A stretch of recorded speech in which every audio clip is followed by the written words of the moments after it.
నిర్వహిస్తా ఉన్నాం. అందులో భాగంగా ఈరోజు వరంగల్ జిల్లాలో సర్పంచుల యొక్క చైతన్య సదస్సు నిర్వహించడం జరిగింది. ఈ సర్పంచుల యొక్క చైతన్య సదస్సులో రాష్ట్రంలో ఉన్నటువంటి సర్పంచుల యొక్క సమస్య పైన నిర్ణయాలు తీసుకోవడం, సర్పంచుల యొక్క సమస్యలు ప్రభుత్వం దృష్టికి తీసుకుపోవాలనే ఉద్దేశంతో ఈ చైతన్య సదస్సులు ఏర్పాటు చేయడం జరిగింది. రాష్ట్ర వ్యాప్తంగా అన్ని జిల్లాలో తిరిగినటువంటి సందర్భంలో గతంలో ఉమ్మడి రాష్ట్రం ఉన్నప్పుడు ఏదైతే ఉమ్మడి రాష్ట్రంలో ఉన్న చట్టం ఆ రోజు గ్రామ పంచాయతీలకు కానీ, మండల పరిషత్లకు కానీ, జిల్లా పరిషత్లకు కానీ ఏ ఇబ్బంది లేకుండా ఉన్నటువంటి చట్టం. ఆ రోజుల్లో గ్రామ పంచాయతీకి స్టాంప్ డ్యూటీ కానివ్వండి, అదేవిధంగా మైనింగ్ అమౌంట్ కానివ్వండి, అదేవిధంగా సీనరేజ్ అమౌంట్ కానివ్వండి, పూర్తి స్థాయిలో గ్రామ పంచాయతీలో జమ అవుతుంటే గ్రామ పరిపాలన సజావుగా జరుగుతుండే. నేడు అది లేకుండా రాష్ట్రం ఏర్పడ్డ తర్వాత కొత్త ప్రభుత్వం 2018లో కొత్త పంచాయతీరాజ్ చట్టం తీసుకురావడం జరిగింది.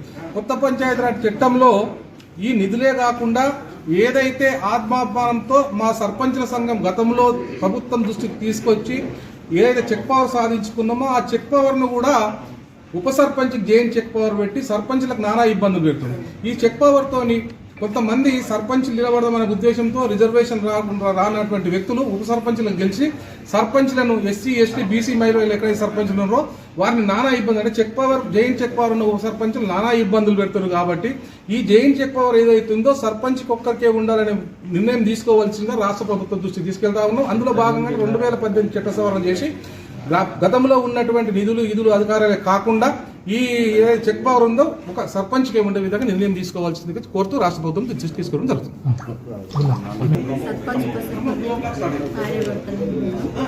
మాది వచ్చేసి సంగం మండలం లోయిత గ్రామం తెరతండ. అది వచ్చేసి ఇప్పుడు ఇంతకుముందు వచ్చిన సర్పంచులందరూ మేము అంత సఫర్ అవుతున్నాం ఇంత సఫర్ అవుతాం బాధపడుతున్నారు కదా అప్పటి నుంచి.